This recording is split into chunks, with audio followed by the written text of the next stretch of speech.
Hey, what's up guys? So today we're going to be talking about the Season 21 of Diablo 3, giving some feedback for the PTR and kind of reviewing the season as it stands right now. So the first thing that I do want to go over is the new seasonal buff that everyone will be getting. Then we're going to go ahead and go over the two new sets over here and give some feedback for the team. But these are just my thoughts as well as the communities I have checked all over on Reddit, as well as a lot of different Diablo forum posts, but pretty much this is what it comes down to.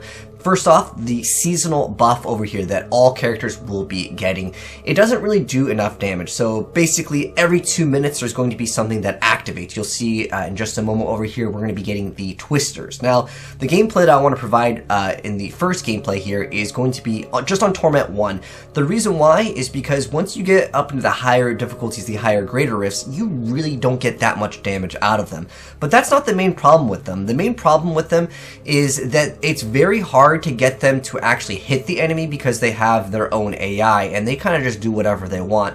And the Twister one, it will be bouncing all around, sometimes on a very narrow area. It's just going to keep on bouncing back and forth and you won't really get that much value. I'm going to go ahead and fast forward over to the snowball mechanic that you'll see over here. And you can see it does okay-ish damage, but the problem is it's still far too little for what is required later in the game to actually deal enough damage. And you can see the enemies are completely in the other direction and it's just going on its own path, which I understand is a snowball. But at the end of the day, all these little things that are proccing every 2 minutes, it's basically like a worse version of the kill streak reward that we had in a previous season. I think that one was way better. That one might have been overtuned, and so they want to kind of not have a repeat of basically requiring people to time certain things. I thought that was a really cool mechanic, but this one is just like a budget, a great value version of what we had previously with the kill streak rewards. So my feedback for this in particular is to make the elements do way more damage, and I'll go ahead and fast forward to another one over here, and making them do a lot more damage, and on top of that, make it so they're a lot faster, as in when the little firewall goes through, it takes so long in order for that to really do anything, and you're seeing these meteors come out, but they just kind of go wherever they want, and because you're not able to go ahead and focus in on anything, sometimes you get no value out of the 2 minute timer, so that's really unfortunate as well. But again, it's technically only a buff, but a lot of people haven't really been enjoying it, so basically buff the damage and make it a lot faster in terms of how it reacts in the environment. So basically the snowball would move a lot faster, the twisters would move a lot faster. That way we can get a little bit more consistency, because at the moment right now they're pretty much not going to be utilized to push greater rifts. I mean, you're going to get maybe a few percents on some of the Rift Guardians, but again, it's not like the previous season that we had. So I feel like this season's seasonal buff that everyone will be using, it's just underwhelming. So increase the damage and also make them much faster would be my suggestion for that. The next thing I want to go ahead and actually jump into is actually going to be the newer sets over here. So right now this is going to be the Necromancer one. I'm going to give some feedback on the Necro set. So pretty much what it comes down to is it's not going to be the greatest speed build, nor will it be the greatest greater rift pushing build. This is a speed build that I'm trying out to try to maximize the potential that this build has, but at the end of the day, the variant of the Skelly Mage is going to be overall much faster if you're just looking to do T16 speedruns, or even the Pestilence build with the Corpse Lance, that's just overall much faster. I think when they introduce new sets, they should feel very powerful, and they should just straight up be one of the best sets for the time being, just like they did with the Witch Doctor. Then of course they can nerf it later down the line with of course the next season, because if they create new content, it should be what people want to go ahead and strive to go ahead and obtain. So I feel like when they introduce these new sets, I think just via the PTR, they don't want to overtune it and then have to nerf it. So my guess is they might buff the Necro set as well as the Demon Hunter set, because overall they just simply don't do enough damage to make them viable. But if you guys want to see more in-depth guide as far as the builds go for these, I'll have them pin it down below. I did both the Necromancer and the Demon Hunter already, so if you guys want the best builds for the new sets, and the thing is, even though I'm saying it's the best build for the new sets, they're not the best builds in the game for those classes. And again, that's a huge disappointment to see that there's a new build emerging out of the new set, but it's not even the greatest one. Right now, the Hungering Arrow build with UE is currently going to be the better variant if you want to use the new content, but for the most part with Demon Hunter, the Dagger build did also receive a huge buff, so I guess that's kind of new content, but it's just a damage multiplier. As far as the gameplay goes, it's pretty much going to be the same at the end of the day. For the Necromancer set, as far as feedback goes, I think the build plays relatively well. It's pretty easy to play. The Demon Hunter one feels a little bit clunky.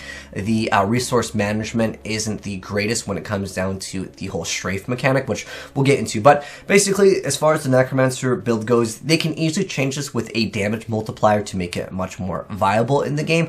I don't feel like there's anything that's too clunky with it.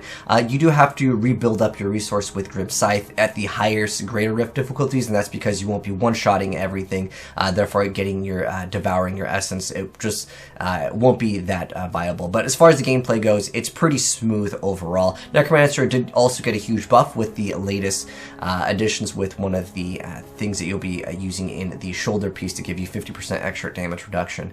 But overall, Necromancer, just a damage multiplier would make it feel a little bit better. And maybe if it gave you the cold rune, it would feel a little bit better too, because it does fire a little bit slow and it has to travel.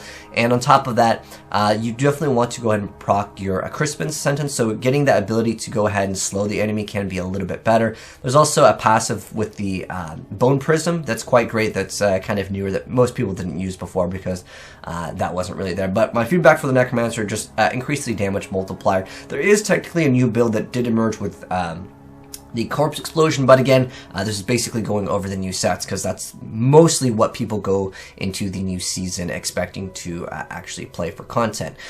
The next thing I want to go ahead and go over is, of course, the Demon Hunter here. So this is the Gears of Dreadlands set, and I'm going to go ahead and fast forward to some of the gameplay over here. But basically, it's a set where you have to actually start building up stacks, and then you're going to go ahead and use Strafe for mobility.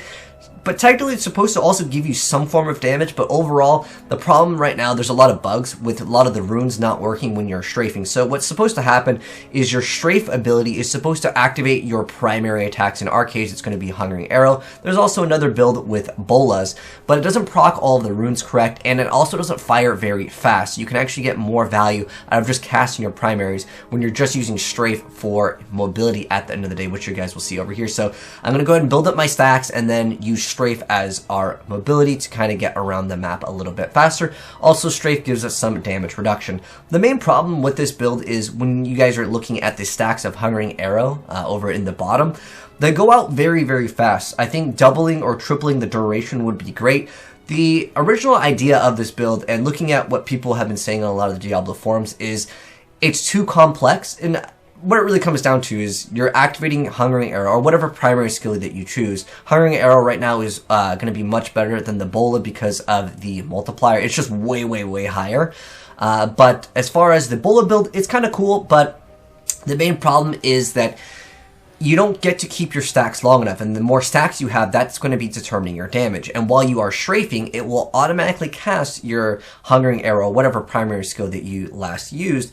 However, the main problem with this is it doesn't last long enough, so you can't stay in strafe form for very long. I saw a lot of posts saying that when you are strafing, it should automatically give you the stacks because it's using your Hungering Arrow. And I think that as far as its gameplay design was, in its original design, was to make it so you would reposition yourself with strafe and then you would go ahead and use your Hungering Arrow. And I totally get what they were trying to go for. However, I still think that it should be increased as far as duration, because at the end of the day, if you just make this a build where you just hold down strafe the whole time, I think what's going to happen is it's going to be very similar to Whirlwind in a sense, although it would be technically ranged, and I think that that would be kind of fun to do as well. I'm curious to know what you guys think, how they should change this one, because it does feel a little bit clunky. I think that the easiest way that they can fix the way that it plays is just make the duration of Hungering Arrow, or whatever primary that you've used, a lot longer, and I think a lot of players would be happy about that, at least to have some type of middle ground. If they decide to go ahead and make it so strafe uses your ability and gives you the stack, I think that makes it too easy, but at the end of the day, you know, I don't mind an easier build. It's just that for the gameplay's sake, I think they should also buff the damage, because again, this build currently is still not the best Demon Hunter build. Right now, the best way to play using new content is definitely using Hungering Arrow with a UE build. But the dagger build, like I mentioned before, is just overall much better. But anyways, those are my thoughts on the changes that they should add into the PTR. Also, because it's kind of like a review, I kind of wanted to go ahead and show you guys the rewards for this season. So there's the portrait frames over there as well as the newer pet. It didn't really interest me that much. I really like the treasure goblin pet that was Tyrael that we had before. I thought that was a really good pet. But as far as the season goes, that's the rewards. And as far as my review goes, I don't see that much of an incentive to go ahead and hop into season 21 as of right now with the seasonal buff. With the new sets, obviously you can just get those anyways, but you can still compete on the leaderboard, so that is always fun to do. But I think that overall, buff all of the damage that is implemented in on both of the newer sets, so they are going to be more desirable to go ahead and actually play. Also want to mention the healing with Simplicity Strength does not actually proc when you go ahead and use your Strafe that casts Hungry Arrow, so they need to add a lot of other things that I'm assuming will be fixed because they're kind of bug issues, like some of the runes not working when you're using Strafe. But even if they change that, they still need to add more damage to both the Hungering Arrow build and the Bola build. Needs to be increased by quite a bit for anyone to really be incentivized on using these for the new content. But anyways, those are my thoughts. You guys can let me know your thoughts on season 21 via the PTR right now, because of course now is the time to go ahead and speak up, and hopefully they will go ahead and make some adjustments to make season 21 a little bit more enjoyable. But thanks for tuning in, guys. Hopefully you enjoyed the video. If you did, drop a like on it. If you are new to the channel, hit subscribe, turn on the bell if you'd like to see more Diablo and other gaming content. And like I said, if you guys haven't seen the full video guide for both of the best builds using new sets, those will be pinned down below. But thanks for tuning in, and I'll catch you in the next video. Have a good one, and I'm signing out. Peace.